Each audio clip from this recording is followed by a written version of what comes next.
हम पलिया रूहानी के आज़ाद हिंद कॉलेज की सरजमी को नमन करते हैं।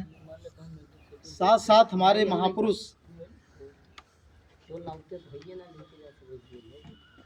जननायक कर्पूरी ठाकुर साहब, जिनकी जयंती 24 को मनाई जाती है, लेकिन पूरा एक जयंती समारोह चलेगा तो सप्ताह चलता है। जयंती वीक 27 जनवरी को आपके प्रभात नगर में है, क्या नाम है, शिव सावित्री इंटर कॉलेज, शिव सावित्री लान है। अच्छा मैरिज लान है, तो वहाँ मनाई जा रही है। उसकी तैयारी बैठक में हम आप सबका इस नए वर्ष में हार्दिक स्वागत, वंदन, अभिनंदन करते हैं। आज के आदरणीय कार्यक्रम के अध्यक्ष जी,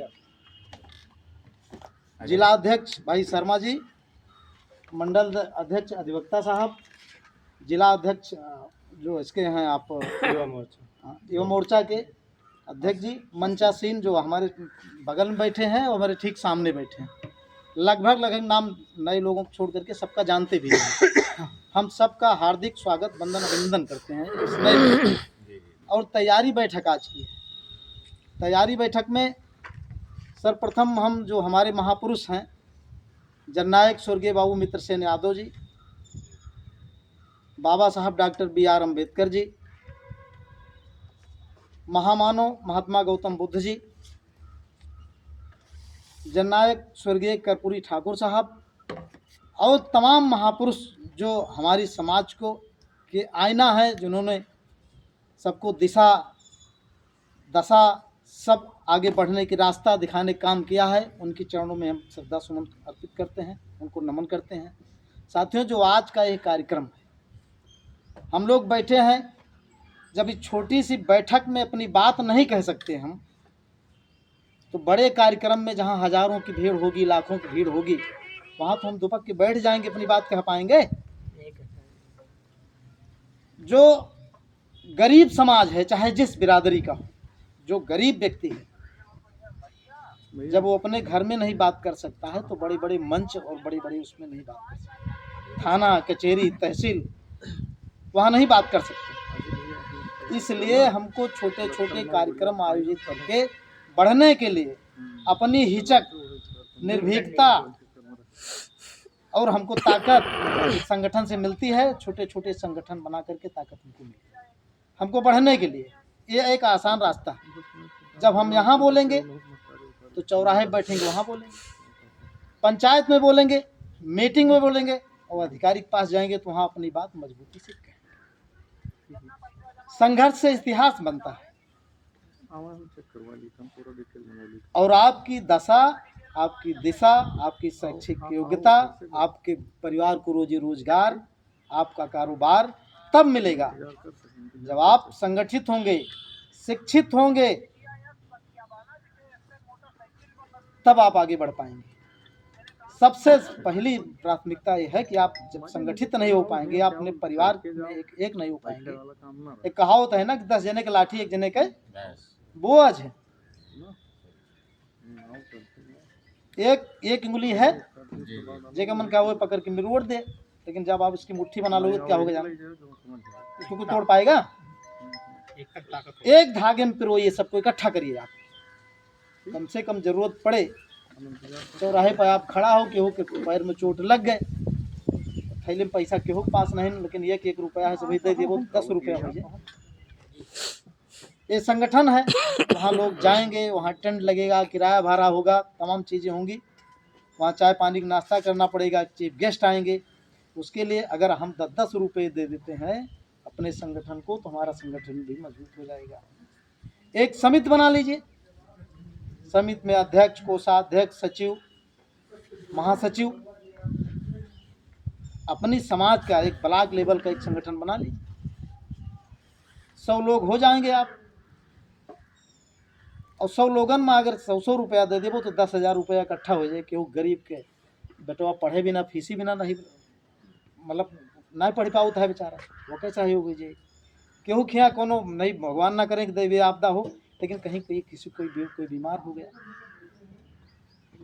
किसी की बेटी की शादी नहीं हो पा रही है, जब आप थोड़ा थोड़ा मुट्ठी भर चावल 1 रुपये इकट्ठा करके जब आप अपने आप संगठित हो करके संगठन बना करके कोई काम करेंगे। अब रही बात, आप लोग कह रहे हो कि भैया हम संगठन बनाए तो दिए, इकट्ठा करके दे दी, लेकिन वो बेईमानी करके चले न जाएं। उसके लिए आप कोष बनाइए, हमने उसमें लिख दिया है आपको, कोष बनाइए और कोष में आप डालिए, उसमें 3 लोगों का संगठन रहता है, 11 लोगों कमेटी होती है, 3 लोग संगठन में उसके मजबूत लोग होते हैं। जब तक तीनों जने नाव पे दस्तखत करिए तब तक पैसा न निकले। ऐसा आप संगठन बनाइए जिससे आपको ताकत मिलेगी, आप आगे बढ़ेंगे, लोग आपसे सीखेंगे, दूसरे समाज के लोग सीखेंगे कि भैया देखो उनके समाज में इतना बड़ा संगठन है, एक समिति बनी है, केहू कोनो जरूरत है तो सवारी गाड़ी खड़ा। जब आप किसी के गरीबी में, किसी ग्रोथी में, किसी के दुख तकलीफ में, शिक्षा में, स्वास्थ्य में सहयोग करोगे तो स्वतः ही लोग आपकी मदद करेंगे। ये नहीं कहेंगे कि भैया इस वजह से हमारे, ऐसा संगठन होना चाहिए। अगर आप लोग ऐसा संगठन बना लेते हो तो आप स्वतः बढ़ते जाओगे। किसी का बेटा अध्यापक होगा, किसी का बेटा जो है अध्यापक होकर के वो डीएम होगा, किसी का बेटा एसडीएम होगा। अभी आप समाज में गणना नहीं कर पाए होंगे कि हमारे यहाँ कितना प्रधान है, कितना बीडीसी हैं, कितना जिला पंचायत मेंबर हैं, कितने एमएलए हैं, कितने एमपी हैं, कितने एसएसपी डीएम हैं।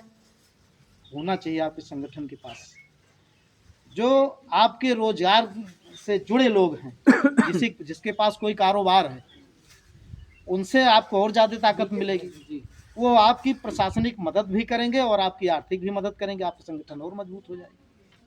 जैसे हमारा हैसियत 100 रुपया का है, लेकिन हमारे बड़े भाई हैसियत, आप जिला अध्यक्ष हैं, इनके हैसियत कारोबार डाले हैं, इनका हैसियत हमारा 100 रुपया का है, इनका 1000। इन्हों से बड़ी हैसियत वाला दूसरा साथी हमारा है, वो 2000 दे सकता है। तो बूंद बूंद से घड़ा बढ़ता है, थोड़ा थोड़ा करके आप संगठित मजबूत हो जाएंगे तो आप जब आप ताकत में रहेंगे तो और लोग सीख करके भैया हमारा मदद कीजिए बाबू, इस तरह से आपसे निवेदन लोग करेंगे। इसलिए संगठन को मजबूत करने के लिए 1-1 रुपये, 10-10 रुपये, क्यों 1 किलो अनाज दे दे, क्यों 10 रुपया दे दे, क्यों 100 दे दे, तो आप अपना संगठन मजबूत कर दीजिए। दल आप बना रहे हैं, बहुत बड़ा काम है।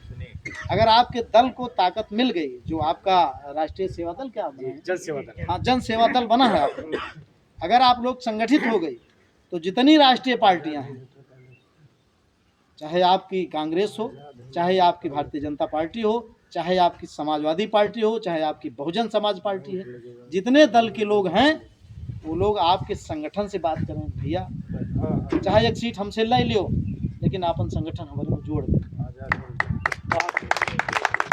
यही आपकी ताकत। जो ये स्थल है जहाँ आप लोग कार्यक्रम कर रहे हैं, ये हमने जो है वीरांगना झलकारी बाई जयंती मनाया था। इस जयंती में ना कोई संसाधन, ना किसी को संसाधन दी, ना कोई यहाँ बैनर बिल्ला और सब व्यवस्था की, सिर्फ हम लोग सूचना दे दिए थे निकल करके लोगों को। यहाँ पूरा ऊपर पूरा मीटिंग हॉल भरा था, यहाँ नीचे भरा था, पूरी भीड़ का चौकट आए थे लोग, सिर्फ एक समाज के लोग, हमारे मतलब हमारे समाज के ही लोग इकट्ठा हुए। तो आप लोग तो बहुसंख्यक हैं, कोई गांव ऐसा नहीं है। हमारे यहाँ कम से कम 15 से 20 घर जो हमारे शर्मा समाज की, अब 20 घर मतलब आ जानो 20-25 100, कम से कम 100 जने तो बालिग लोग हैं जो वोट देता है। करना तो करिए, इकट्ठा तो करिए, आप सूची बना लीजिए जो भाई गांव में, इसी से आप जिला अध्यक्ष हैं, मंडल अध्यक्ष हैं, या आपके ब्लॉक अध्यक्ष हैं, इनसे सूचना आप कर दीजिए कि ये फला तारीख को ये कार्यक्रम है भैया, यह के तैयारी चलत बा, एमन आप लोग आ जाओ तो आप मान सम्मान बढ़े, तोहरो मान सम्मान बढ़े, हमारो सम्मान बढ़े। पूरे समाज में सिर्फ ये नीरज कुमार शर्मा जी हैं हमारे यहाँ, जिनको निक्कू के नाम से प्रचलित हैं पूरे ब्लॉक में, नहीं पूरे इसमें। भाई इधर तो हमको लगता है मिल्कीपुर में पूरे जाने जाते हैं, रुदौली भी लोग जानते हैं, कुछ पार्ट बीकापुर भी जानते हैं। अपने बलबूते अकेले अपने पैर पर खड़े होकर के आज की डेट में कम से कम 4 गाड़ी 5-5 गाड़ी का संचालन स्वयं करते हैं इनके पास। इनकी दुकान जहाँ से हमारा छोरा हमारी गांव पंचायत शुरुआत होती है, वहाँ इनकी दुकान है। और यहाँ तक कि इनका इतना बेहतरीन प्रदर्शन है कि इनको लोग जब वहाँ से चलते दिल्ली हैं, लखनऊ है, गोरखपुर है, इलाहाबाद, तो वहाँ से फ़ोन करके बताते हैं भैया हाथ जोड़ता है हम यह तारीख का आज आप हमें मिल ले हो भैया, तब फिर आप जाओ। इन्हीं के साथ के हैं रोहित शर्मा जी, वो आनंद नगर जो राजनीति, आप खाली हाथ और खाली जेब बैठ ही नहीं सकते हैं, हाथ पैर चलाने की जरूरत है, ये ताकत है आपके पास। भाई हनुमान जी के पास बहुत ताकत रही, लोग बताओ थे ना, होने के नाते इधर उधर बिखरे हैं। तो आप संगठित हो जाइए, शिक्षित हो जाइए, जिससे आपको ताकत मिलेगी, और पढ़ाई से तो कतई वंचित ना हो, जो सबसे मेन हथियार। तो हम बहुत दिन से कहते ही ना कुछ शिक्षा करो व्यवस्था है, शिक्षा से जो मंजिल चाहेंगे उसको हासिल कर लेंगे। चाहे गांव को पंच से लेके और चाहे देश के प्रधानमंत्री अगर बना चाहो तो शिक्षा के बदौलत पहुंच जाएंगे, आप उससे आप हासिल करेंगे। इन्हीं तमाम बिंदुओं पे जो चर्चा होनी थी, हमारी जो जानकारी, आज हमको ये जानकारी नहीं थी, तो इतनी जानकारी साहब कि आज जयंती मनाई जा रही है, उनको भी जाना है। शर्मा जी, पंकज भाई, दूसरे भाई नीरज शर्मा जी, ये दोनों लोगों ने कहा कि नहीं आपको भी चलना, हम कहा हम सेवर है, चल आज के सब काम छोड़ जल्दी हो जाओ। जय हिंद, जय।